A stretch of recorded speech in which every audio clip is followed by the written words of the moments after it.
Okay, Hare Krishna, Krishna Krishna, Hare Hare, Hare Rama, Rama Rama, Hare Hare. Can you hear me? Yes. All right, okay. So let's jump in.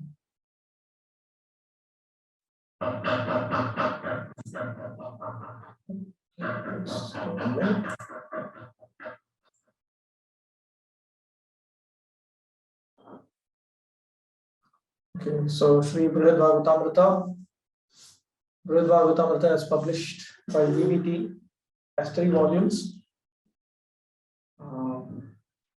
I've already sent out a schedule in the Telegram group for. I already sent out a tentative schedule for the first volume.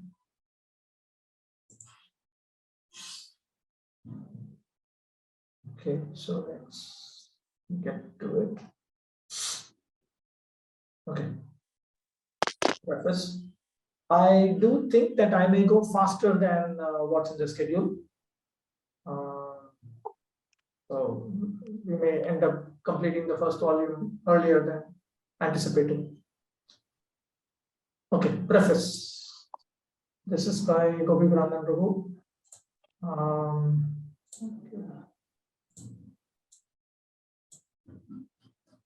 The hero's quest for the extraordinary, an ever-recurring theme in literature, reflects the urge of every heart at its noblest to discover the full possibilities of life.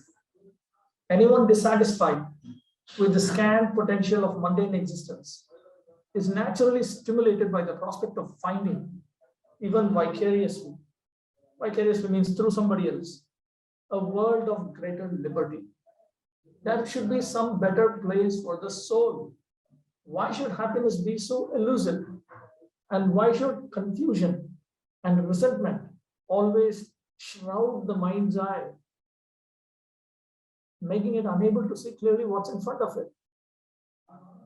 Srila Sanatana Goswami's Brihad Bhagavatamrita is a gem-like example of the quest genre of writings which have this kind of quest as its theme, but different from the sort commonly encountered in fable and fiction. That is because Brihad Bhagavatamrita is a history. There are even some devotees who think that Brihad Bhagavatamrita is a fiction. Well, it's not a fiction. We find no authority stating that it's a fiction, it's a novel, and so on. It is accepted as a truth only. It's just that Sanatana Goswami has the capacity to directly perceive the truth, and therefore he has perceived it, and he has directly written it. And what he wrote is based on scriptural evidence, and that was demonstrated in Laghu Bhagavatamrita.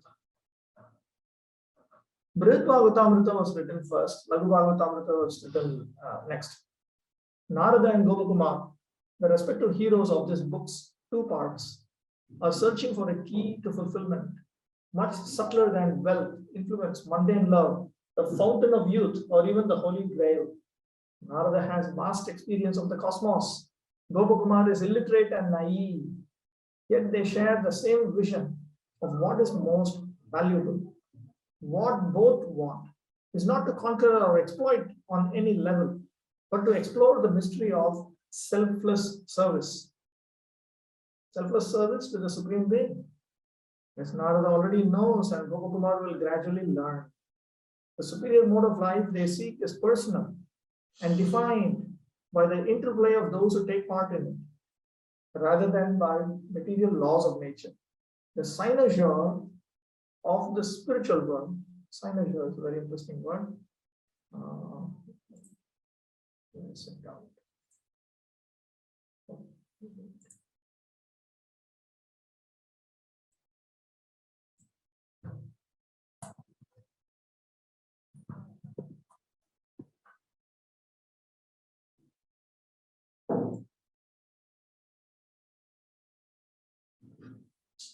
A person or thing that is the center of attention or admiration. The Krishna in the spiritual world is that.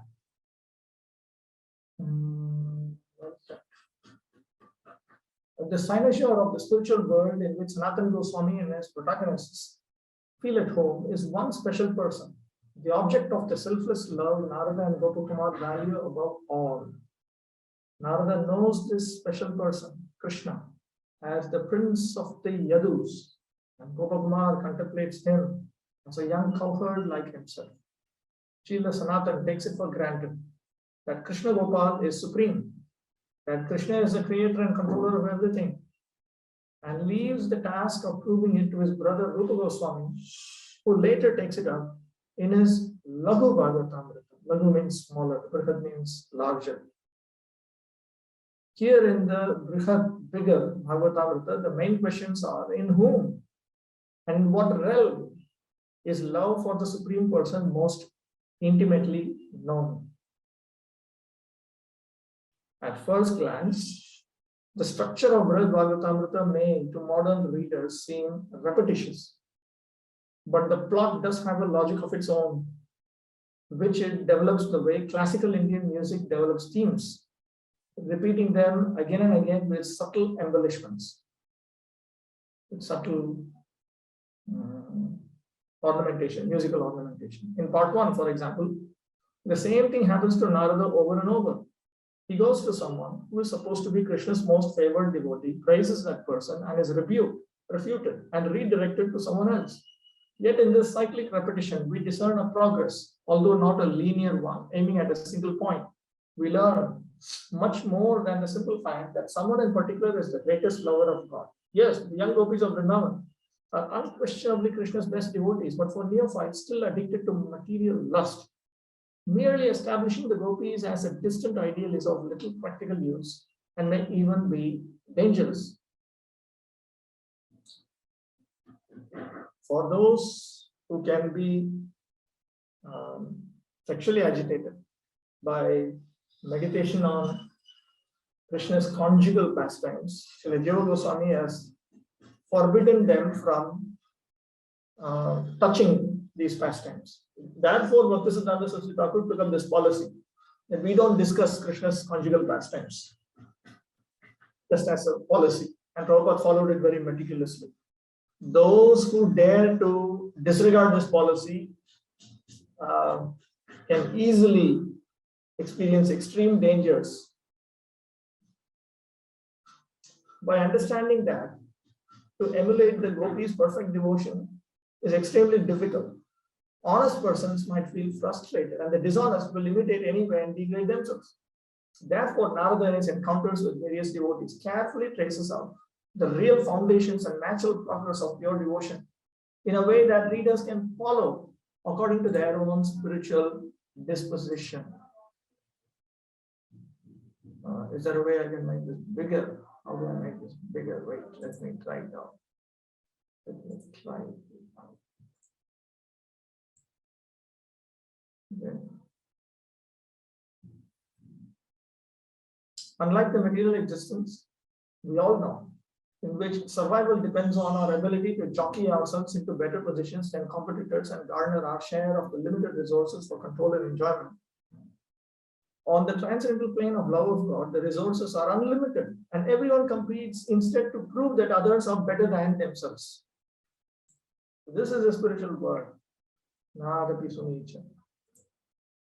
They compete, but they compete to push someone else, not themselves. This remarkable quality, unknown in material life, is evident even in the sincere beginners in devotional service, whom Narada meets first, the Brahman of Prayag and the southern king. They and the more and more elevated devotees of Krishna, Narada visits the king of heaven, Indra, Lord Brahma, Lord Shiva, Prahlad, Hanuman, the Pandavas, the Yadus, and Uddhava, deprecate themselves, not from lack of self-esteem, but out of complete honesty, in which they apprise from their own points of view who really has Krishna's mercy. So the humility that Lord Chaitanya Mahaprabhu is talking now is not founded in the mode of ignorance. It's not out of lack of self-esteem. It's not out of depression or dejection that they are humble. Rather, it is out of honesty. Narada is an itinerant preacher. as an itinerant preacher, is the best person to undertake this survey of devotional attitudes. Not tied down to any particular place or situation, he's accustomed to meeting different ways of seeing things, and he has the good humor to tolerate being rebuffed by every saintly person he tries to glorify. Gopakumara, the main character of the second part of Brihad Bhagavatamrita. In our edition, we have 3 volumes. The first volume deals with the first part of Brihad Bhagavatamrita, and the second and third volumes deal with the second part of Brihad Bhagavatamrita. He's an innocent young cowherd from the vicinity of Krishna's favorite hill, Govardhan.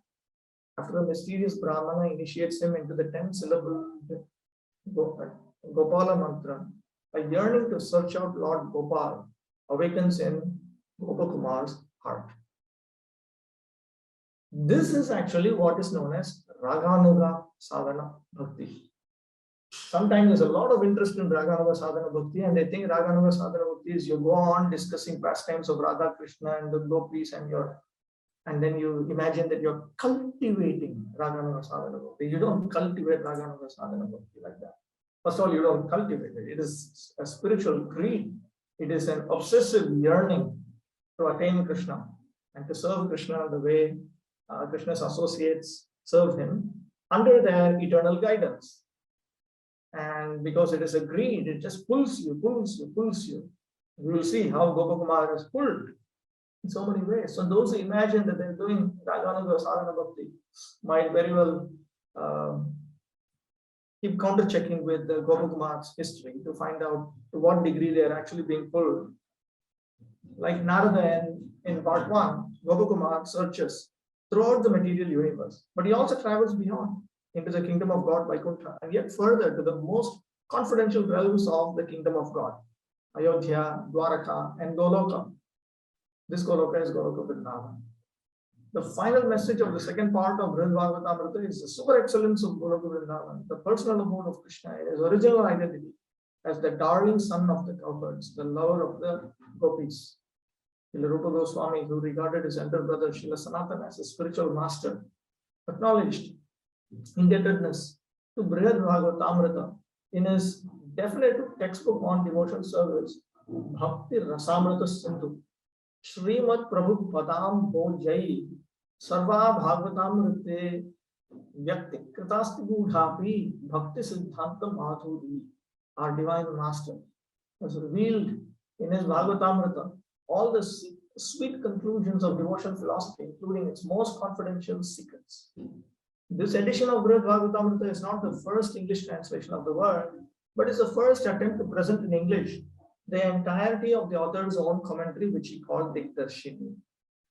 This commentary is invaluably helpful for studying Brihad Bhagavatamrita deeply. I have not translated the Digdarshini verbatim, but I've given a close paraphrase that includes almost all of Srila Sanatana's points with a few explanatory additions of my own. This is Brihad Bhagavatamrita. See in bold, this is the actual Sanskrit text of Brihad Bhagavatamrita, and this is his own commentary on it, Digdarshini commentary. You can see the commentary is much longer than the text. So this is one style of writing. And what Sri Gopi Brahman has done is that he has produced a slightly abridged rendition of the Digdarshini. Typically, for a Sanskrit scriptural commentary, the Digdarshini includes grammatical and syntactic analysis of the text, which I have incorporated in the translation. The rest of the commentary is also uncongenial to being translated literally, because Sanskrit commentaries are written in a stylized prose, whose meaning is more suitably conveyed in English by careful paraphrase than by literal translation. Sanskrit commentaries are something like footnotes. You have a book and you have footnotes. And in general, in a Sanskrit commentary, you will not find complete sentences also. You will find fragments of sentences because you're supposed to read it along with the original. Readers who would like to see a sample of how my commentary derives from the Digdarshini Tika, I refer to page 763 in the appendix. It appears in the appendix to the first volume. The text I translated come from 3 printed editions, those of Puri Das, Bhakti Shastri Goswami of the Sauri Prapanashrama, and Bhakti Shirup Bhagavat Maharaj of the Chaitanya Math. All 3 editions are printed in the Bengali script and include the Digdarshini commentary In the Chaitanya Math edition, only for the second part. Sanatana Goswami too wrote his original manuscript in the Bengali alphabet, but we have chosen to print our Sanskrit text in a more widely known Devanagari. Our proofreaders and I carefully compared the 3 texts I consulted, one of which Puri Das's notes variant readings from 2 manuscripts. And when different readings arose, I made my own choices on which to use. I found that in each case, the alternative readings almost never made an important difference in meaning, and the commentary and the logic of the text itself helped me choose. For those interested, I have noted in variant readings of Sri Brihad Bhagavatamrita the alternative readings of the editions consulted.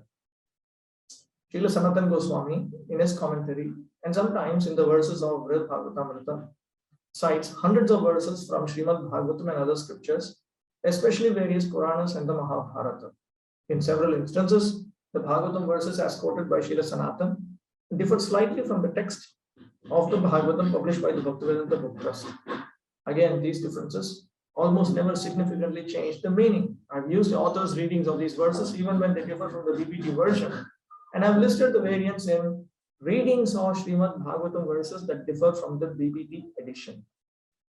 Verses quoted from other Puranas in the Mahabharata are simply given as Srila Sanatana presents them, with chapter and verse numbers taken from the Venkateshwara Press edition of the Puranas, reprinted by Nag publishers and others, and the Pune critical edition of the Mahabharata. The other sources I've consulted are listed in the bibliography. While working on this book, I've had the undeserved good fortune to be living at the location of Gopakumar's story, Sri Govardhan, first on the shore of Manasi Ganga, next to Srila Sanatana Goswami's Bhajan Kutir, and more recently by the very side of Giriraj at Dan Ghati. I hope that some flavor of these all ecstatic holy abodes has penetrated my ignorance and found its way onto these pages. I am only a very imperfect servant of His Divine Grace A.C. Bhaktivedanta Swami Prabhupada and his servants. I cannot pretend to have any profound understanding of Srila Sanatana Goswami's revelation of the most sublime spiritual truths. I am also a clumsy writer, only because this book has been expertly edited by my dear brothers, Keshav Bharati Prabhu, later Keshav Bharati Maharaj, and Jayadvaita Swami. Is it now as readable as it is? They have worked hard to turn my crude manuscript into something that does justice to the original text, and for this I'll be forever indebted. After dedicating nearly 30 years to the preaching mission of the International Society for Krishna Consciousness, Keshav Bharati Prabhu, Keshav Bharati Maharaj, has now started an editing career that is already bearing wonderful fruit. Keshav Bharati Maharaj should also be publicly praised for having brought to ISKCON's attention a very important activity. The activity of loudly reading Prabhupada's books, including his purports. Generally, when we read Prabhupada's books, we read silently. But then he provides evidence after evidence after evidence from Prabhupada. Since several years, that you can also loudly read, and Prabhupada recommended it at times to loudly read. So he organizes and inspires others to organize loud reading sessions of Prabhupada's books. This is a fine way to get our reading of Prabhupada's books together. You can just organize once a week. A few devotees can get together, just loudly read the shloka, or even if you leave the shloka, then in my personal opinion, the translation, purport. Loudly read. No talk, no discussion, no clarification, no class, no nothing of that sort. Just read. One person reads, everyone else hears. It has had tremendous benefit. Tremendous benefit. It is inexplicable. If you don't believe it, you try to work out an arrangement like this. Just call even one devotee. Just two of you, you work it out. Just for 45 minutes, do an experiment and you'll see. It's pure reading, pure loud reading. So Keshav Bharati Maharaj has been pushing this since a number of years, and it has given very great results within ISKCON throughout the world. Those who have been inspired by him to set up loud reading sessions, they have repeatedly expressed great benefit. They've experienced great benefit. Jayadvaita Swami was Srila Prabhupada's own editor and is the one person who best knows the high standards of Bhaktivedanta Book Trust Publishing. I'm confident that anything passing his scrutiny must be acceptable to Srila Prabhupada and his predecessors. I'm also very thankful to my wife Sacha Murthy, my old friend Dravida Prabhu and Srimati Vishakha Priya for their editorial comments, to Kshama Dasi for skillful proofreading, to Durmada Prabhu for assistance in compiling variant readings of the text of Sri Brihad Bhagavatamrita and locating scriptural citations, and to Rasavarshi Prabhu for helpful research. My thanks to our BBT publisher, Brahmamurtha Prabhu for his encouragement and commitment, to our production manager, Govinda Madhav Prabhu, to our artist, Dinabandhu Prabhu, and to the other BBT devotees working on the book's production in Sweden and elsewhere. My life belongs to the BBT, and I'm grateful to be working under its shelter. My thanks also to Purnananda Prabhu, Brahmamurtha Prabhu, and Madhupati Prabhu for their financial contributions toward the first printing of this book. I pray to the Vaishnava readers of this translation for their blessings and their tolerance of my faults. I want only that Srila Sanatana Goswami, Sri Vrindavan Dham, and undeviating devotion to Sri Sri Radha Madan Gopal receive the proper glorification they deserve. And the best way to expose this is by carefully studying Brihad Bhagavatamrita and carrying out the instructions of Srila Sanatana Goswami as coming through the parampara of his perfect followers, Gopi Brandhan Das and Giriraj Govardhan, Sri Ram Navami, April 12, the year 2000. Srila Sanatana Goswami, he presents a write-up about Srila Sanatana Goswami. What we know about the life of Brihad Bhagavatamrita's author comes to us mostly from Krishnadas Kaviraj's biography of Lord Chaitanya, Chaitanya Charitamrita, and from Narahari Chakravarti's account of the lives of Lord Chaitanya's followers, Bhakti Ratnakar. These two sources inform us that Srila Sanatana Goswami was a chief direct disciple of Sri Chaitanya Mahaprabhu, the great apostle of love of Krishna. Sri Sanatana, circa 1488 to 1558, was the senior most of the 6 Goswamis of Vrindavan, an exalted group who helped establish the Gaudiya Sampradaya, the school of devotion to Krishna that accepts Lord Chaitanya to be non-different from Krishna. Now, before I proceed further to discussing Sri Sanatana Goswami's life, I should also bring out Prabhupada's own summary of Brihad Bhagavatamrita.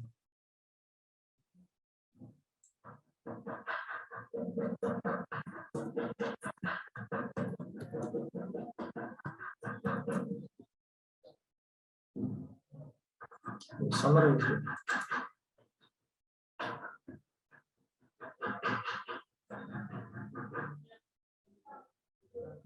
Sri Sanatana Goswami Prabhu, the teacher of the science of devotional service, wrote several books, of which the Brihad Bhagavatamrita is very famous. Anyone who wants to know about the subject matter of devotees, devotional service, and Krishna must read this book. Regarding the Brihad Bhagavatamrita, there are 2 parts, both of which deal with the discharge of devotional service. The first part is an analytical study of devotional service, in which there is also a description of different planets, including the earth, the heavenly planets, Brahmaloka and Vaikuntha Loka. There are also descriptions of the devotees, including intimate devotees, most intimate devotees, and complete devotees. The second part describes the glories of the spiritual world known as Goloka Mahatmya Nirupana, as well as the process of renunciation of the material world. It also describes real knowledge, devotional service, the spiritual world, love of Godhead, attainment of life's destination, and the bliss of the world. In this way, there are 7 chapters in each part, 14 chapters in all. And that is straight taken from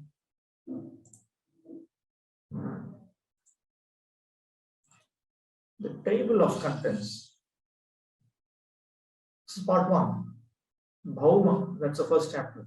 Earth, heaven, beyond the material world. Then comes Bhakta.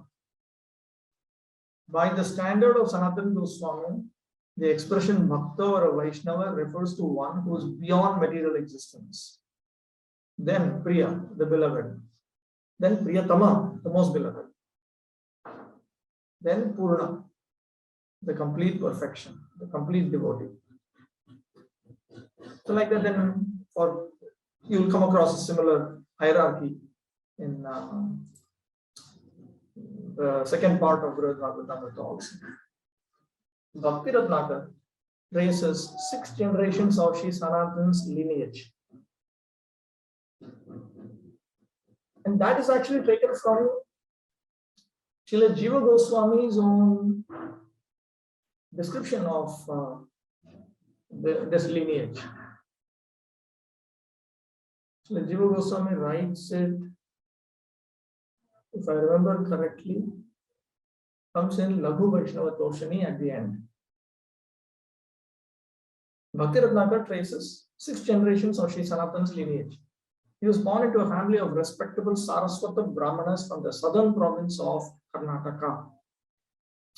His great-grandfather Rupeshwar, after a quarrel with his brother Harihar, migrated to the east, and his grandfather Padmanabh settled on the bank of the Ganga at Naihati, West Bengal. Sanatana's father Sri Kumar moved further east into what is now the Jessore district of Bangladesh and had several sons, the last 3 of whom he named Amar, later Sanatan, Santosh, later Rupa, and Vallabha, later Anupam. These 3 brothers were from childhood attracted to devotion service. Amar and Santosh were especially attracted to Krishna, Vallabha to Lord Ramachandra. Amar had an affinity for the study of Srimad Bhagavatam. In his boyhood, we are told, he once dreamt that a Brahmana was presenting him a copy of that scripture. The next morning, the same Brahman he had seen in the dream actually came to his house and gave him the book. From that time on, Amar was always immersed in Bhagavatamrita, the nectar of the Bhagavatam. As adults, the brothers proved extremely competent scholars and managers. Impressed by their ability, the Mughal tyrant of Bengal, Nawab Hussain Shah, compelled them into government service. Amar was appointed the Nawab's prime minister, Santosh the chief assistant minister, and Vallabha the state treasurer. In this way, the Nawab freed himself for military expeditions by turning most of the responsibilities of governing over to the 3 brothers, who established their residence in the town of Ramkili near the Nawab's capital. Now, this place, if you are going to Mayapur, you can go to this place, Ramkeli. That is also the place where the Lord initiated Rupa Goswami and Sanatana Goswami. By this time, Santosh became known by his official title Dabir Khas, and Amar was called Sakar Malik. But despite their powerful positions, their only real joy in life lay in serving Krishna and his devotees. They made their wealthy estate a suitable place for remembering Krishna by planting groves of Kadamba and other trees that grow in Vrindavan, the site of Krishna's pastimes, and by building replicas of Krishna's favorite ponds, the sacred Radhakund and Shyamkund. The brothers also hosted many learned panditas, and discussions of the Bhagavatam and other Shastras went on constantly in their assembly. Notice this, that they knew about the importance of Radhakund and Shyamkund from their young childhood, from that age itself. They knew about the importance of these places. This is even before they met Lord Chaitanya Mahaprabhu. The 3 brothers had heard about Lord Chaitanya, who was still living as a family man in Navadvip, and despite feeling utterly unqualified, were eager to meet him They considered themselves degraded and untouchable. For though their father Kumaradev had been so strict in his Brahmanical principles that if he even saw the face of a meat eater, he would fast for the day. They were now paid servants of a meat eater, the Yavana king. Nonetheless, their enthusiasm impelled them to begin corresponding with Lord Chaitanya. In one letter, the Lord encouraged them to be patient. Paravyasanini nari yagrapi karmasu tat eva swadayatyantar nava sangar rasayana. If a woman is attached to a man other than her husband, she will appear very busy in household affairs, though within her heart, always relishing the company of her paramour. Soon after Chaitanya Mahaprabhu left home to enter the renounced order, he decided to go to Vrindavan. Followed by large crowds, he proceeded north and stopped at Ramkeli. Meanwhile, Hussain Shah received news that the sannyasi was creating a stir in the countryside. But by consulting with Dabir Khas and other ministers, the Nawab decided that Chaitanya was a worthy saint, or even God himself, and ordered that no one interfere with his doings. Still, Dabir Khas worried that Hussain Shah, capricious as he was, would change his mind and turn against Lord Chaitanya. Thus, in the middle of the night, Dabir Khas went incognito with Sakar Malik to warn the Lord of the potential danger. The two approached Lord Chaitanya with straws between their teeth as a sign of humility, bowed prostrate before him, and with plaintive prayers confessed their unfitness to receive his mercy. In response, the Lord showered them with affection. Shuni Mahaprabhu Kuhe Shuno Dabir Khas, Tumi Dui Bhai Mor Puratana Das. After hearing their prayer, Sri Chaitanya Mahaprabhu said, "My dear Dabir Khas, you two brothers are my old servants. Aji hoite duhar naam Roop Sanatan, Dainya Chhada Tomar Dainya Fate Mor Mon." My dear Sakar Malik, from this day your names will be changed to Srila Rupa and Srila Sanatan. Now please abandon your humility. For my heart is breaking to see you so humble. Sanatan advised that Lord Chaitanya not to go to Vrindavan with so many people. And Lord Chaitanya accepted the advice and returned to his base at Puri. The three brothers, Roop, Sanatan, and Anupam, then made plans to abandon their material life and join him. And they engaged Brahmins in performing purificatory rituals to help them quickly realize this hope. It's called Purascharana. So, Roop and Anupam loaded the bulk of their wealth on a large boat and left Ramkeli for their hometown, leaving their senior brother Sanatan alone to deal with Hussain Shah. In case Sanatan might need emergency funds, Rupa deposited a large sum with a merchant in Ramkeli and informed Sanatan about this in a letter. The rest of their wealth he distributed among Brahmanas, Vaishnavas, and their own family members. On the plea of illness, Sanatan began to ignore his government duties and stayed home studying Bhagavatam in his assembly of Panditas. The Nawab, however, sent his physician to check on Sanatan and received a report that nothing was wrong with Sanatan's health.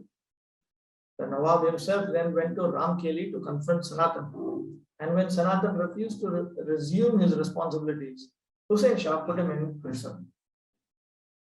Roop and Anupam got news that Lord Chaitanya was making a second attempt to visit Vrindavan, and they started traveling in that direction. By then, Lord Chaitanya was already on his way back from Vrindavan. And the brothers met him at Prayag. There, Lord Chaitanya instructed Rupa Goswami for 10 days and blessed him with the power to disseminate pure devotional service. Rupa wanted to accompany the Lord back to Puri, but the Lord ordered him instead to go to Vrindavan and gave him what for him and Sanatan would be their life's mission: to discover the forgotten places of Krishna's pastimes and write books to establish the science of Krishna consciousness for the modern age. In this way, the Lord ordered Rupa Goswami and Sanatan Goswami to present the intellectual and spiritual foundation for Krishna consciousness. Soon he promised the brothers could visit him in Puri. Roop and Anupam went on to Vrindavan, which was then a wild jungle. While waiting for Sanatan, they took up a new life of extreme renunciation and intense blissful meditation on the Supreme Lord's pastimes. As the time approached for Lord Jagannath's cart festival in Puri, which Lord Chaitanya celebrated yearly with his Odissan and Bengali devotees, Rup and Anupam started the long walk to Puri. During the journey, on the banks of the Ganga, Anupam passed away. Only after considerable time would Rup and Sanatan be able to reunite to spend the rest of their lives in Vrindavan. Kavikar Kapoor, an eminent poet among Lord Chaitanya Mahaprabhu's devotees, has written, Yah prageva priya guna ganai dart bhaddho vimukto deha dhyasad rasa eva paro murta eva pyamurta Remalapai dhridatar parishvangarangash prayage tam shri rupam samam anupamena anujagrahadeva. From the very beginning, Rupa Goswami was bound by attraction to the qualities of his beloved Lord, yet free from the false identification of family life. Although Srila Rupa had no material body, he was the embodiment of the transcendental tastes of devotional service. At Prayag, the Lord bestowed mercy on Rupa and his brother Anupam, holding loving conversations with them and embracing them with wholehearted pleasure. Kalena Vrinda Vanakeli Varta Lupte Titamkya Payatum Vishishya Kripamritena Vishishecha Devas Tatraiva Rupam Cha Sanatanamcha. In the course of time, the transcendental news of Krishna's pastimes in Vrindavan was almost lost. To carry out the work in Vrindavan of explicitly enunciating those pastimes, Chaitanya Mahaprabhu empowered Srila Rupa Goswami and Srila Sanatana Goswami with the nectar of his mercy. So the Lord spent time with both of them. As we'll see, he spent time with Sanatana Goswami, trained him up for 2 months actually. Using the money left by Rupa, Sanatana bribed the jailkeeper and gained release from prison. He then at once headed north to join Rupa in Vrindavan, overcoming various difficulties. He arrived disabled and travel-worn at Benares, where he learned that Lord Chaitanya was staying at the house of a devotee named Chandrasekhar.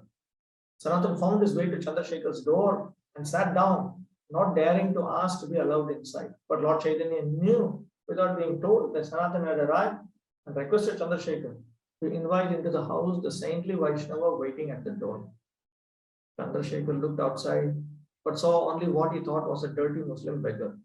Lord Chaitanya sent Chandrasekhar back to let the beggar in, and the Lord embraced Sanatana like a lost son. For 2 months, the Lord kept Sanatana in Benares and instructed him in all the important aspects of pure devotional service to Krishna. Now, this is a very large portion of Chaitanya Charitamrita, very important portion. The teachings, Lord Chaitanya Mahaprabhu's teachings to Rupa Goswami comes in Madhya 19.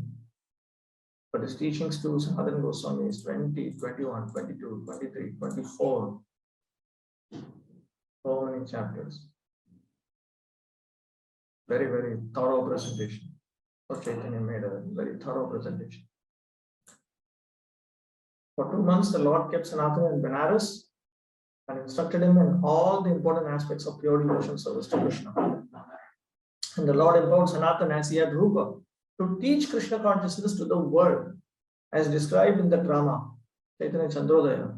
Gaudendrasya Sabha Vibhushana Manis Chatvaya Ruddham Shriyam Rupa Syagraja Eka Eva Tarunim Vairagya Lakshmim Dathe Antar Bhakti Rasena Purna Hridayo Bahyavadhuta Kriti Shaiva Lai Pihitam Mahas Sara Iva Priti Pradastat Vidam. He Sanatana, the Rupa's elder brother, was the prized jewel of the court of the king of Gaud. Gaud was Bengal. Yet Sanatana gave up his fabulous wealth and power to accept the youthful goddess of renunciation. Although his heart was filled with the ecstatic tastes of devotion, he externally appeared like an outcast mendicant. Thus he resembled the great lake covered with moss. He was very affectionate to those who knew the tastes of devotion. Tam Sanatanam Upagatam Makshnor Kushtamatram Matimatra Dayadra Lilinga Parinhaya Tadorbyam Sanukampam Mata Champaka Gaura. As soon as Sanatan arrived and Lord Chaitanya saw him, the Lord's eyes at once overflowed with tears of compassion, and with both arms broad like war clubs, the Champaka golden Lord embraced him with merciful kindness. In Vrindavan, Rupa and Sanatan were fully immersed in the mood of separation, remembering Krishna and his eternal devotees. The brothers gave up all material indulgences, wandered about the Holy Land with no fixed residence, and almost completely forgot to eat and sleep. Sometimes staying together and sometimes moving separately. They constantly searched for the forgotten places of Krishna's pastimes and wrote books on advanced topics of Krishna consciousness, guided always by Srimad Bhagavatam and other devotional scriptures. There is a description. Again, Chaitanya Charitamrita.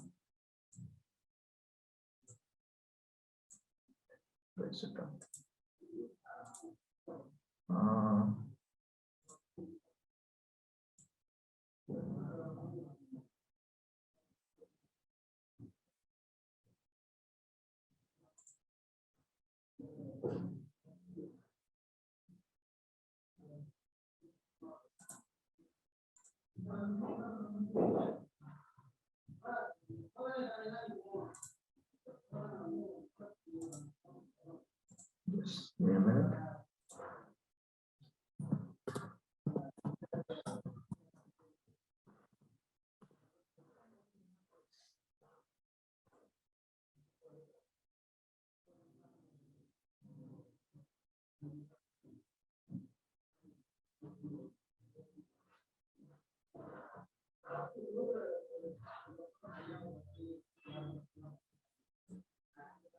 No, I need to trace it. Last.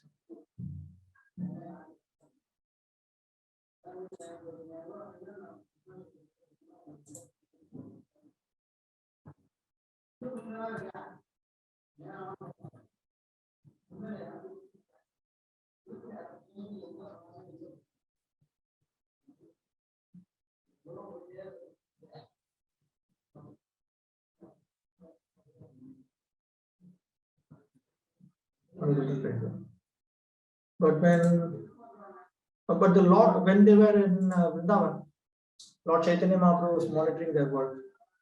The Lord was developing Vrindavan as a place where his teachings could be preached. Sanatan was not yet 30 years old when he arrived in Vrindavan, and he stayed there for more than 40 years, up to the end of his life. He traveled all around the holy district, treating the residents of each village with great affection because he considered all the Vrajavasis dear to Krishna. Though a renunciant normally has no business with material affairs, he would show honest concern for all the villagers, asking them whom their sons and daughters were going to marry, how much milk their cows were giving, and so on. And the Vrajavasis loved him like their own father. While staying at Mahavan, where Krishna had played as an infant, Sanatan rediscovered one of the three presiding deities of Vrindavan, Sri Madan Mohan. Observing some boys playing near the bank of the Yamuna at Mahavan, Sanatan noticed that one of the boys was especially attractive.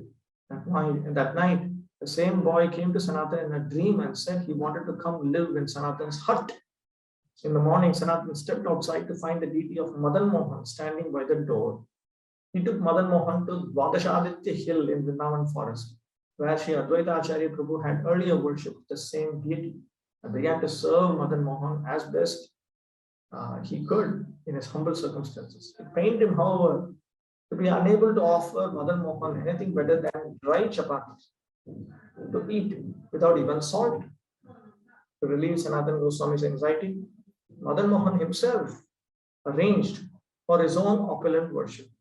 While bringing a boatload of merchandise to Mathura, a rich merchant from Multan, Krishnadas Kapoor ran aground on the shore of the Yamuna at Dwadashaditya Hill. Krishnadas went to Sanatan to beg his blessings, and Sanatan assured him that Krishna would help him get his goods safely to market. The same day, a rainstorm swelled the Yamuna and freed the boat, and Krishnadas, after selling his goods, offered the proceeds to Sanatan. Ila Sanatan asked him to use some money to build a temple and establish proper royal worship for Madan Mohan. The splendid temple of Madan Mohan was a prime attraction of Vrindavan for 2 centuries. And though desecrated near the end of the 17th century by Emperor Aurangzeb, still stands beautifully today. It would be nice if Madan Mohan temple can be re-established in its glory. Sanatan Goswami spent his last years on the site of Govardhan Hill at Manasi Ganga Lake next to Chakleshwar Mahadev, one of 4 deities of Lord Shiva that protect the 4 directions of Vrindavan.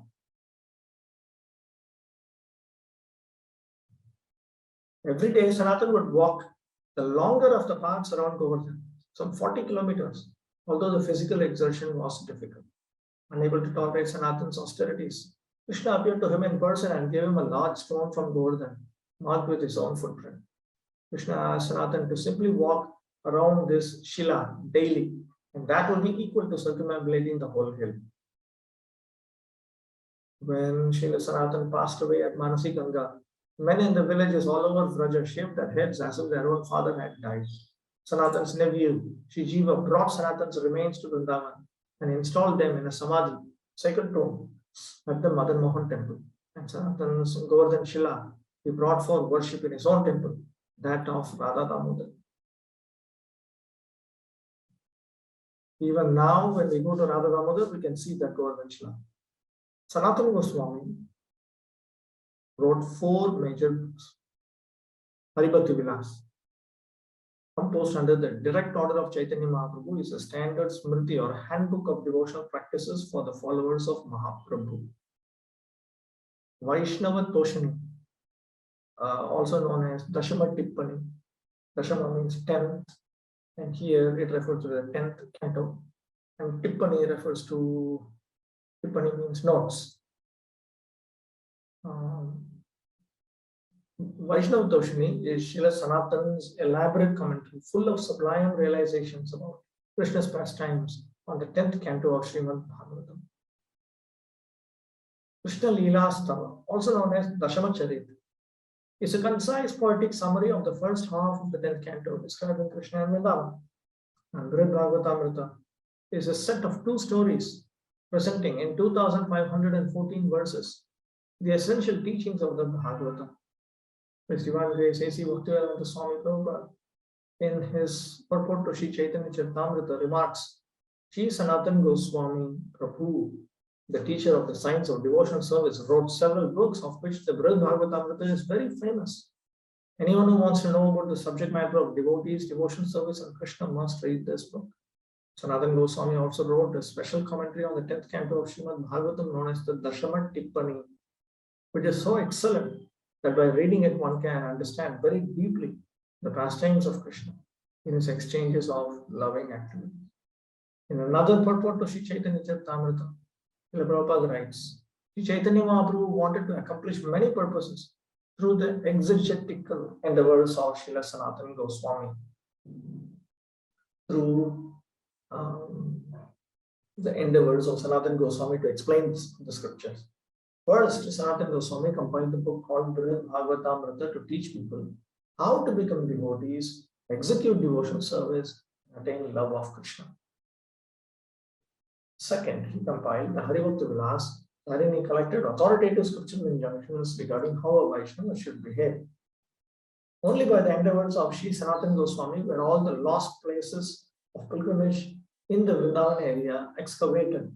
He established Madan Mohan, the first deity in the Vrindavan area, and by his personal behavior, he taught how one should act in the renounced order, completely devoted to the service of the Lord.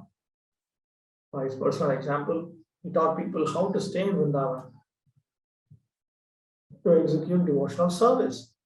The principal mission of Sri Chaitanya Mahaprabhu was to preach Krishna consciousness. Mathura and Vrindavan are the abodes of Lord Krishna. Therefore, these 2 places are very dear to Sri Chaitanya Mahaprabhu, and he wanted to develop their glories through Sanatana Goswami. Bhaktivinoda Thakur has also remarked that it was Lord Chaitanya Mahaprabhu's style, you can say. It was his method that he performed a lot through his intimate associates. Through Rupa Goswami, he executed certain aspects of this mission. Through Sanatana Goswami, through Haridas Thakur, through various devotees, he brought out various aspects of pure devotional service to Lord Krishna. So through Sanatana Goswami, he revealed the importance of these holy abodes. Part 1. Sri Bhagavad Kripa Sara Nirdhar, finding the essence of the Supreme Lord's mercy. The first chapter, Bhauma, on the earth, Mangalacharana invocation. Jayanti Nija Padabja Prema Dana Vatirno Vividha Madhurimabdhi Kopi Kaishora Gandhi Gata Parama Dashantam Yasya Chaitanya Rupa Anubhava Padamaptam Prema Gopishu Nityam. All glories to that inconsumable Lord who descended to bestow the gift of perfect love for his own lotus feet. He is an ocean filled with many kinds of sweetness, and he always bears the fragrance of fresh youth. In his form as Sri Chaitanya, he has realized the last extreme of transcendental experience, the love residing eternally in the gopis. Wait. Okay, I'll put it here. And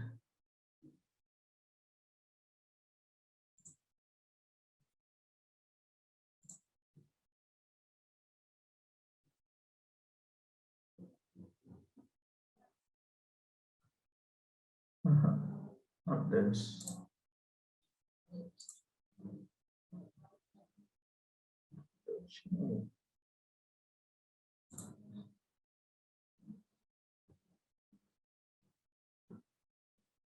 Is it coming? Is it coming?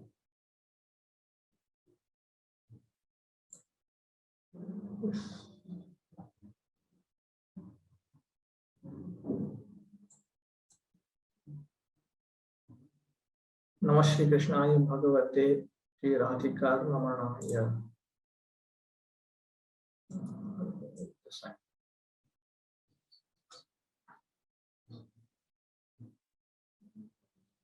Obeisances unto Shri Krishna, the Supreme Personality of Godhead, the beloved, the enjoyer of Srimati Radhika Rai, Digdachini. Bhaktir ya nikhilartha varka janani, ya brahma sakshat kriter. Wait.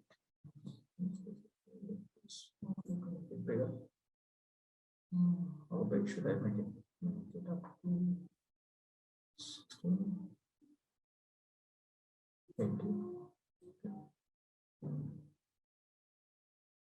Bhaktir ya nikhilartha varka janani, ya brahma sakshat kriter.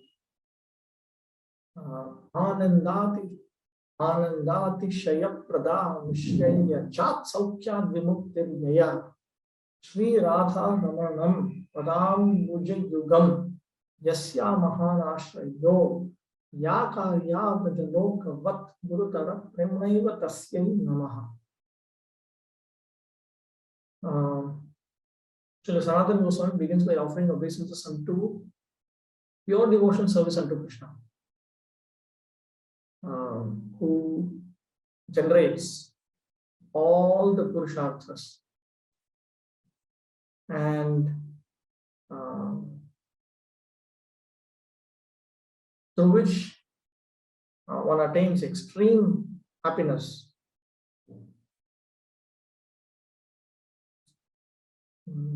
Which is greater than even sense enjoyment. One can attain freedom from even impersonal liberation, as well as the happiness of sense gratification. And the great shelter of this devotion service is the lotus feet of Sri Radharani.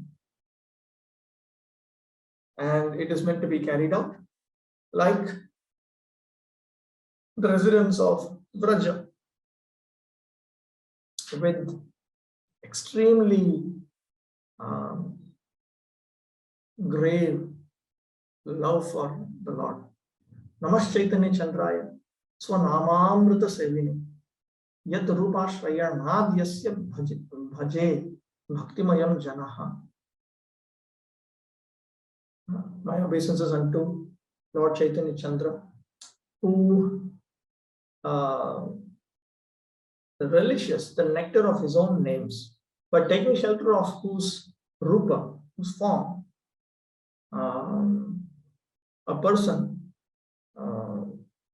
engages in devotion service. Abhipretartha varganam ekadeshasya darshana digdarshaniti namniyam swayam tika api likhyate. I myself am presenting this commentary named Digdarshini. Digdarshini means that which gives some indications, because it gives partial indications of the various intended meanings of the original text. The purpose of this book is to explain bhakti, pure devotional service to the Supreme Personality of Godhead, the bestower of bhakti. He also bestows both material enjoyment and liberation, or oneness with the Supreme. But one who has bhakti relishes an abundance of happiness far greater than even the ecstasy of liberation, what to speak of the petty happiness of material enjoyment. Moreover, the devotion described here focuses solely on the lotus feet of Sri Krishna, the master of the gopis of Sri Nanda Vraja or Vrindavan. Such bhakti consists of prema, pure love of God, and not only ordinary prema, but the special kind that follows the mood of the residents of Vrindavan. That prema is the ultimate perfection of love, in which the devotee has absolutely no interest in anything separate from Krishna. As the last chapters of this book will show, the devotees who worship the Lord with such pure devotion achieve the highest possible success. They live forever in the world called Goloka, far above Vaikuntha, the official kingdom of God. There in Goloka, according to that measure, they freely enjoy the company of Lord Krishna. Sri Nanda Kishore. Iha granthe dharmartha kama. Okay, let me just take a policy. I will not read out the commentary all the time. In general, I'm just going to read the English version. And occasionally, if I feel some additional point is there in the commentary, I'll read it out, the original commentary. Srila Sanatana Goswami will fully present all these ideas as this narration unfolds, but first he invokes auspiciousness in this verse and the following 9 verses.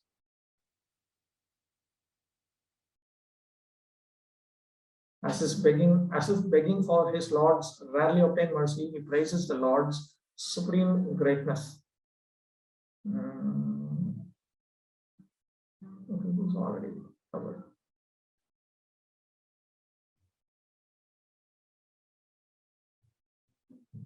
The first word, Jayanti, all glories, indicates that the author's most worshipable Lord excels everyone else. Of course, everyone else simply means other forms of Krishna. Sanatana Goswami has no interest in worshipping anyone other than Krishna, even including Krishna and his expansions. There's no interest in worshipping any living entity, limited living entity, Jiva, and so on. He's interested in worshipping Krishna, primarily Swayam Bhagavan Krishna. Although the words Jaya and Jayati are commonly used to glorify practically anyone or anything, here Jayati expresses excellence in its most unrestricted sense, the final limit of perfection, in which the Supreme Lord freely distributes devotion for his own all-attractive lotus feet. He does this by revealing the charm of his beauty, personal qualities, and pleasure pastimes. Although the devotion he gives away is imbued with pure prema, the rarest of treasures meant for the most elevated souls, he grants it even to those who are fallen and wretched. So he presents the final limit of devotion service. In which form? In this special form. Lord Chaitanya Mahaprabhu, who is this most generous Lord? He can never be adequately described. or he is an unlimited ocean of various kinds of attractiveness, beauty, fine character, and so on. His attractive features, therefore, are fathomless. They're unlimited in depth, all expansive and perpetual. Describing the attraction of the Lord's beauty, Sri Sanatana Goswami states that Sri Krishna has the fragrance of youth, a constant special presence like the scent of a flower. In other words, even as an infant and a child, he exhibits the perfect beauty of full-blown youth. Thus, Lord Kapila Dev said to his mother in the third canto of Srimad Bhagavatam,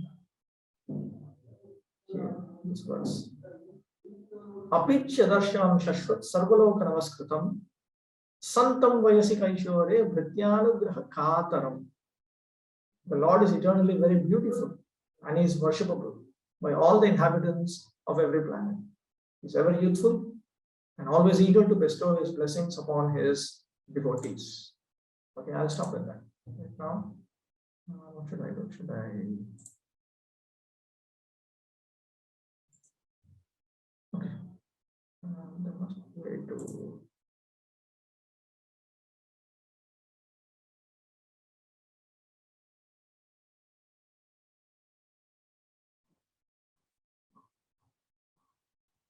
Yeah, close the bookmark.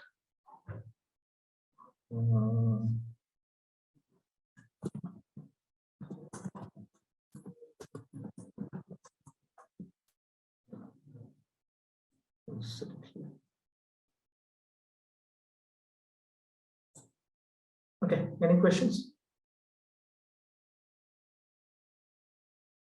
Very nice book. Anyone has any questions, you can raise your hand. Of course, we can also discuss on Telegram.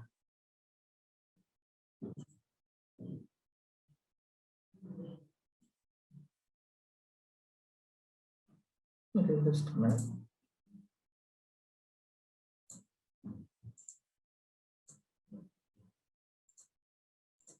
Prem goes in the group. Hare Krishna Prabhuji, Dandavat Pranam. Dandavat. Prabhuji, did Sanatana Goswami write the commentary along with Brihad Bhagavatamrita or much later after this work was finished? I didn't check the dates. Usually they write, I don't know. I cannot speculate. So it's not a part of the original book, Brihad Bhagavatamrita, right? The commentary was not a part of the original book.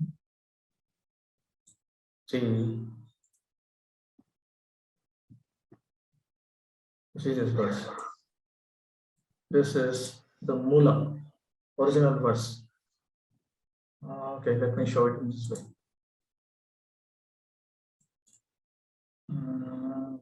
Here it is.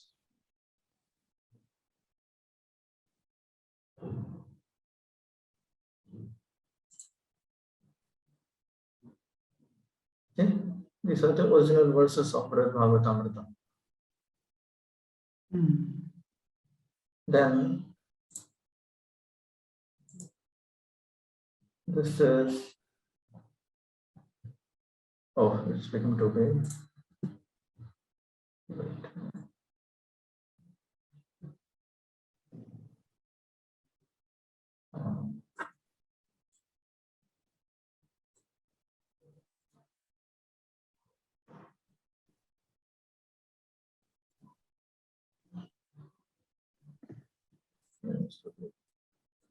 Okay.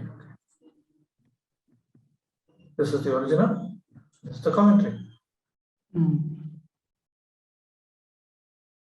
Original commentary. Original commentary. Like this.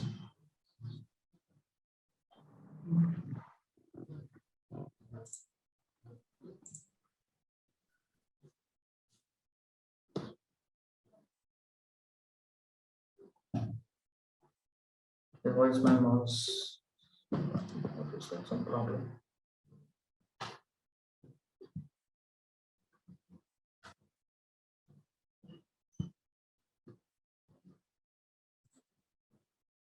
Where is Ramkeli presently situated? It's in West Bengal. Ramkeli is in West Bengal. You can go there. It's near.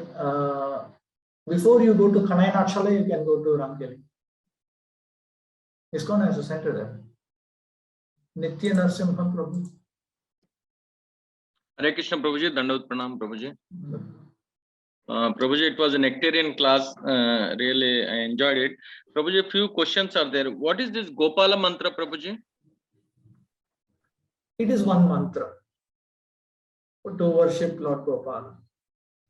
Do we ISKCON devotee do that, Prabhu?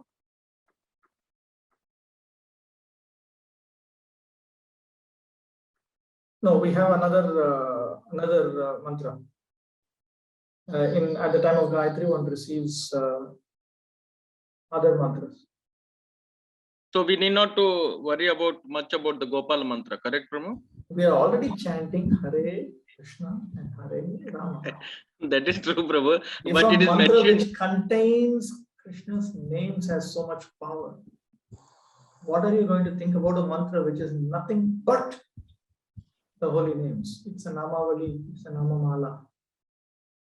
There's no mantra superior to Hare Krishna, Krishna Krishna, Hare Hare, Hare Rama, Rama Rama, Hare Hare, including the 10 syllable Gopal mantra or the Gayatri mantras which we receive also. Jai. Okay, Prabhu, thank you. And of course, you already covered Gayatri mantra also. So, so you mean to say we should follow just Hare Krishna Maha mantra? That is more than enough to go back to Krishna, correct, Prabhu? Say you have. Let us say you have some.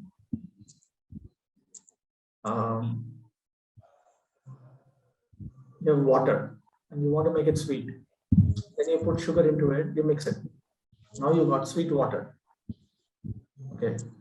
But then if somebody gives you sugar itself, so the Namavali, the Namamala, or the series of holy names that we chant, this sugar itself is just the medicine. It's not Nice even analogy mixed with something else. Whereas in all these mantras, we have a bija, we have different elements. And the soul of that mantra is the holy name of Lord Krishna. In any of his forms. It could be not even his Swayamrupa form, it could be any other form also. But the Hare Krishna mantra is just the names. It's just the name of Krishna and his internal potency. You cannot, there's no, it's the most powerful method by which we can make spiritual progress. Everything else is out of the 64 items of devotion service. That will in fact come in Brihad Bhagavatamrita itself. It will come. The way by which you go to Goloka Vrindavan is by chanting the holy names of Krishna. It will come. We will see that. We will see that.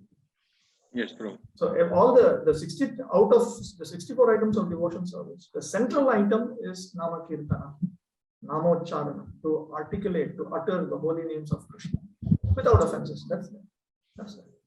That is the central item. Everything else is meant to bring you to this point. It's meant to Thank you, help Prabhuji. your channel.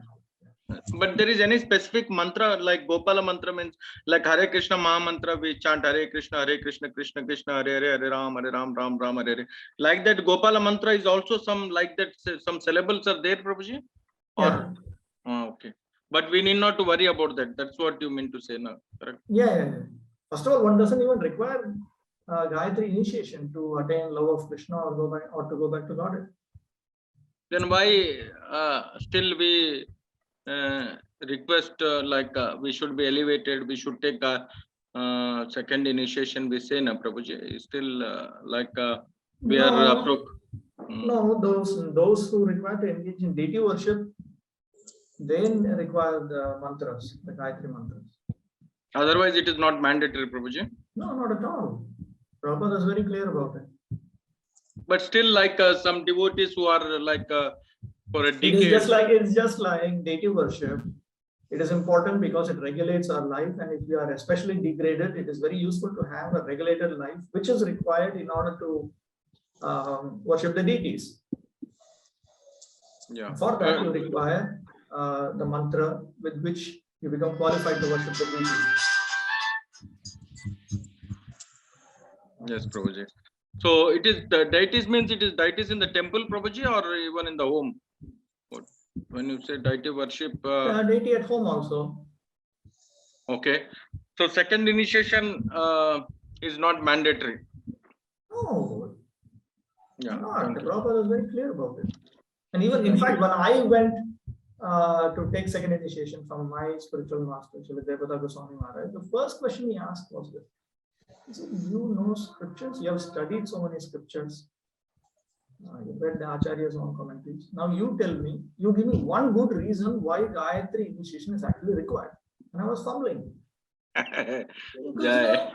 then he told me, you tell me one thing that the Hare Krishna mantra cannot give you, that these Gayatri mantras can give you. But you aspired, Prabhuji. You asked No, Guru Maharaj. then I said, no, this will force me to function as a Brahmana. It will force me to come to the mode of goodness, because if you don't do it, you get very severe punishments, very severe reactions from Krishna. So when you become sufficiently serious, you become very alert. And being alert, when I chant the Hare Krishna Maha Mantra with the proper service attitude, it will help me progress in devotional service. I accepted it. That's right. It is the basic question is, why do you need deity worship? For most of us, deity worship is required. Yeah. Not because the process of Shravanam, Kirtanam, Smaranam is inadequate. Because we are too clumsy. We cannot imagine if there is no Mangalarti.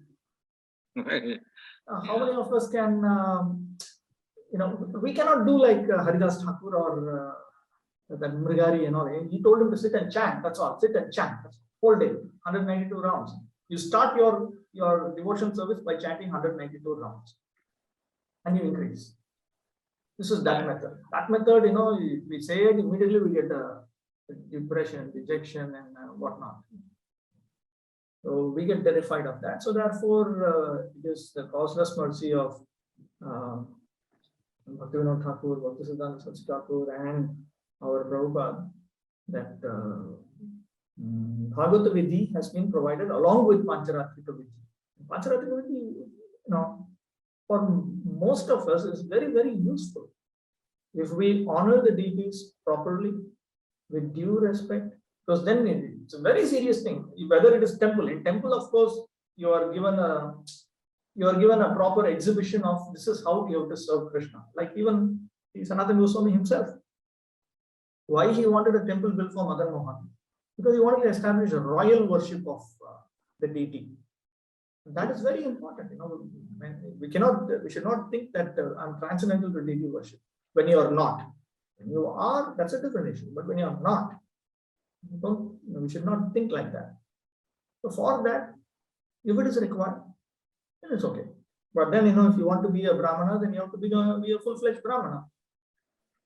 That the Guru will decide, Prabhu, or we should endeavor for them? One can see, in any case, we need to progress in Krishna consciousness, come to the mode of goodness. And come to the mode of goodness means you first of all realize that Krishna is taking care of my finances. So now that cannot be faked. You cannot fake it. That realization has to come. When that realization comes, then you think that let me spend most of my time in devotional service itself.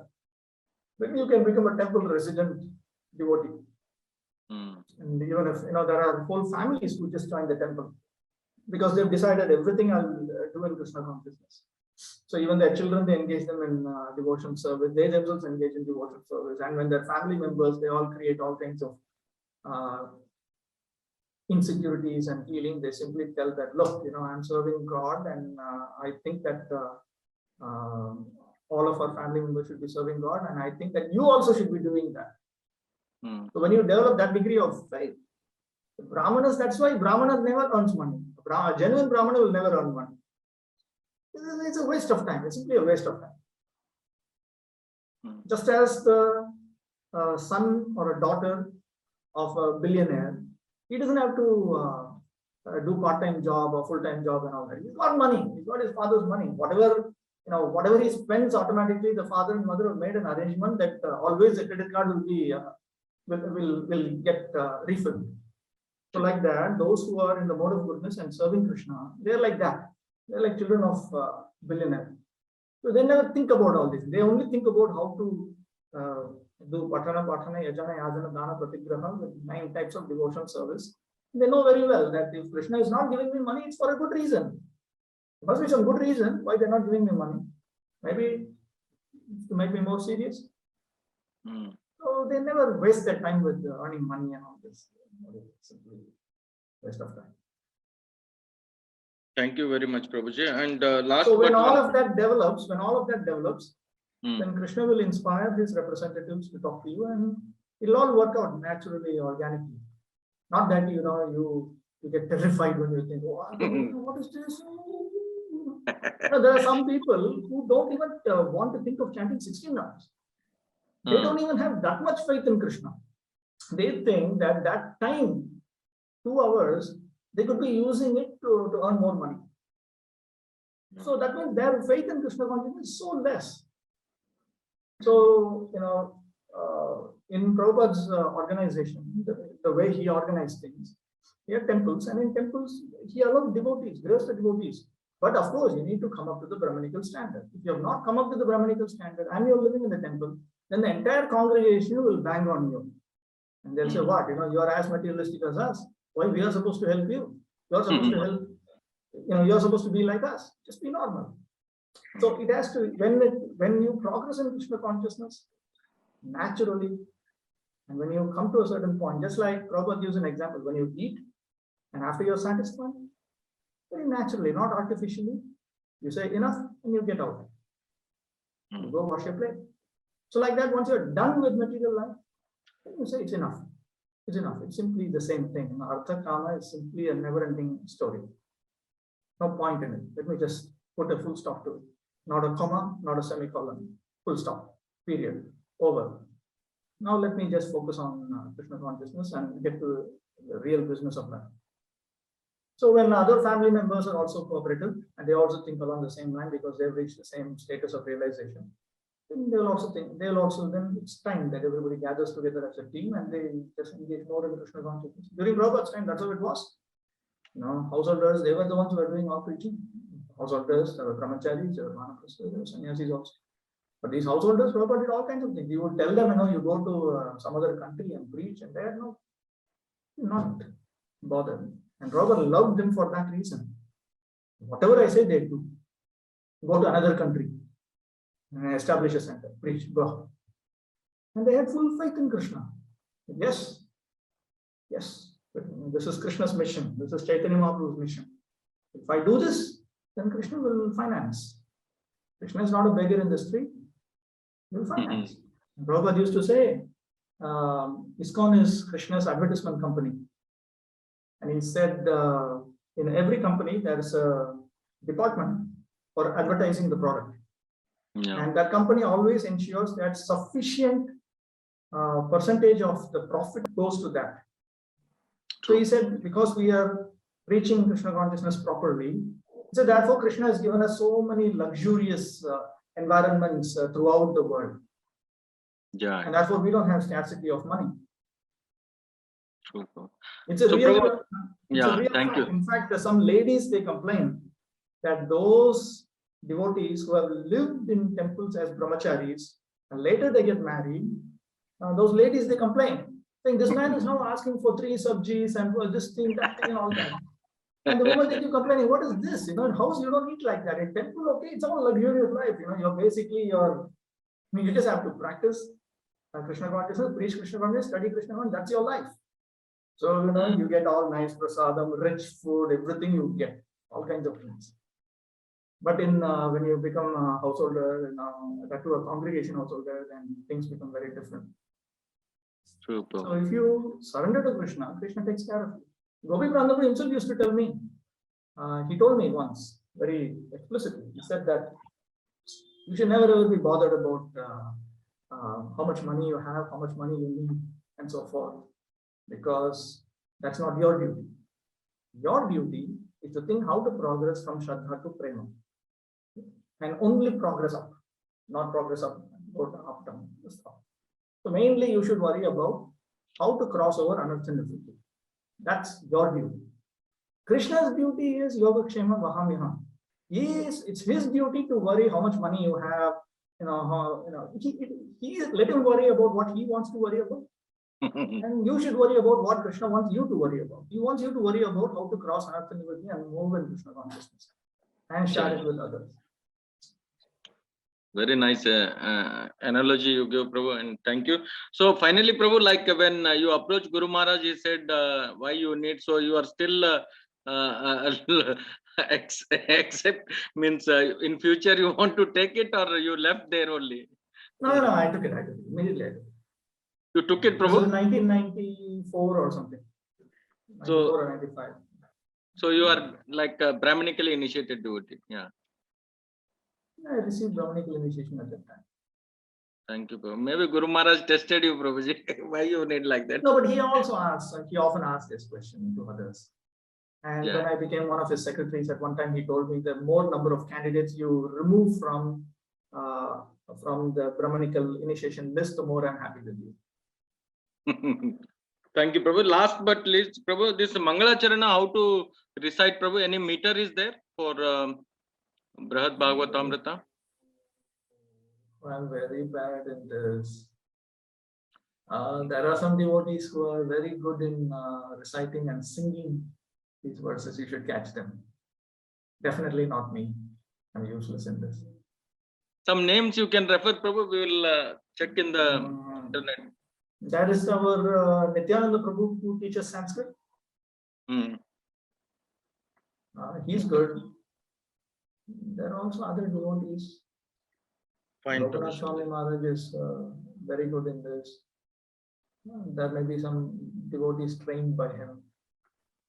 There are a number of devotees who know how to sing different meters. Very nicely Fine. they do it. Very Thank you, nicely. Prabhu. And as you said, Prabhu, like Sanatana Goswami wrote 4 books: Hari Bhakti Vilasa, Vaishnava Toshani, and Krishna Leela Stava, and Brihad Bhagavatamrita. Now you started with Brihad Bhagavatamrita. Later on, you are going to cover up, Prabhu, other 3 books. No. In this course, this is only Bhagavatamrita Vichar. We only have Lagu Bhagavatamrita and Brihad Bhagavatamrita. Maybe later on, time permits or Krishna willing, you have a plan, Prabhu, or the time only tells? Hari Bhakti Vilas and Vaishnava Toshani and Krishna Leela. Krishna Leela Stava is actually a set of prayers that we are meant to recite and offer obeisances, physically offer obeisances in front of the deity. Thank you. Thank you very much, Prabhuji. So that is meant for personal individual use. That has also been translated and commented by Gopi Pranandu, BBT. There are other translations also.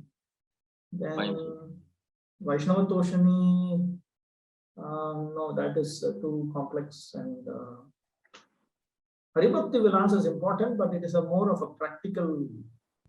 It contains 20 chapters. It's primarily dealing with deity worship. Actually, it is meant for householders. It is meant for householders. Hari Bhakti Vilas is a very important book, and I think the deity worship ministry should contemplate various courses based on Hari Bhakti Vilas.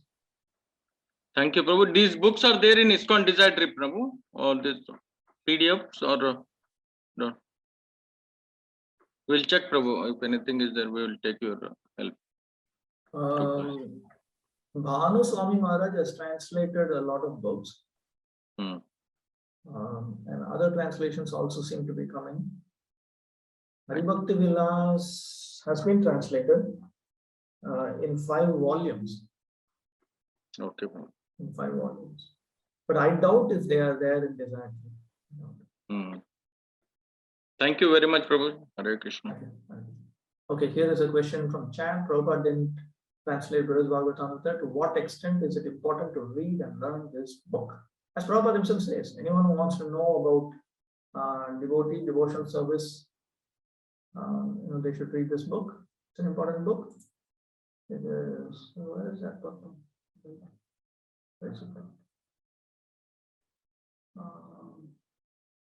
Anyone who wants to know about the subject matter of devotees, devotion service, and Krishna must read this book. It's an important book. It's, first of all, it's written by Sanatana Goswami, one of the foundations. Sorry, Prabhu, continuation to that. When Sanatana Goswami and the 3 brothers, they went, why Chandrasekhara Prabhu told that they are Muslim beggars, like why he told like that, Prabhu? No. First of all, you're confusing. They're confused. It was only Sanatana Goswami who was Yeah. in Varanasi. He was outside Chandrasekhar Acharya's house, and he had a big beard, and his cloth was dirty because he traveled over several days. It comes in Chaitanya Charitamrita, that history. But Chandrasekhara Prabhu, why he told like that? There is no one, only Muslim beggar is there, something like Yeah, that. yeah, a very large Muslim, because Vaishnavas dress in a particular manner. That's another thing. Yeah. Okay, okay. Fine. And then Lord Chaitanya had him Sheva. He had Sanatana Goswami Sheva. Yeah. And Well, all these Anupama, people- sorry, Prabhu. Anupama, while traveling, he left the body, He Prabhu. passed away, yes. Hmm. Thank you, Prabhu. Yeah. So see, while all these courses are going on, we are also trying to work out some mechanism to keep track of the devotees' reading of Prabhupada's books. That is something that probably will take me 2 or 3 weeks to start working on. We attempted something a few months back.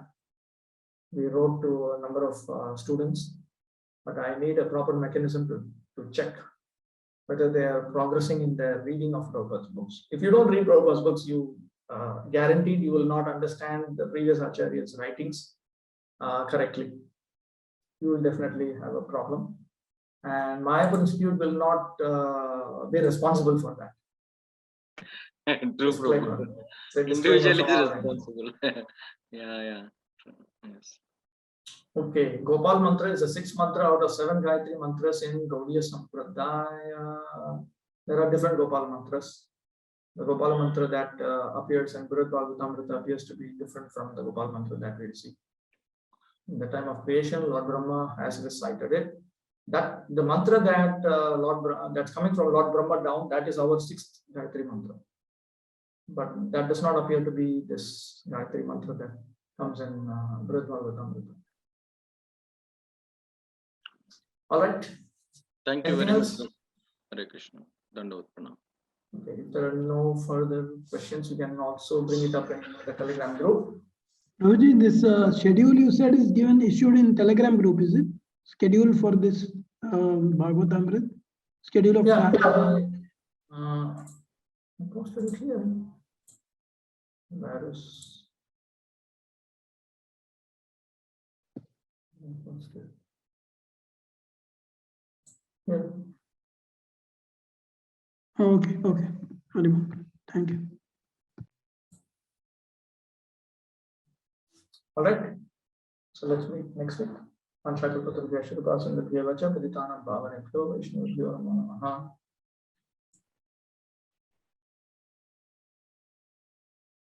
Hare Krishna. Thank you so much.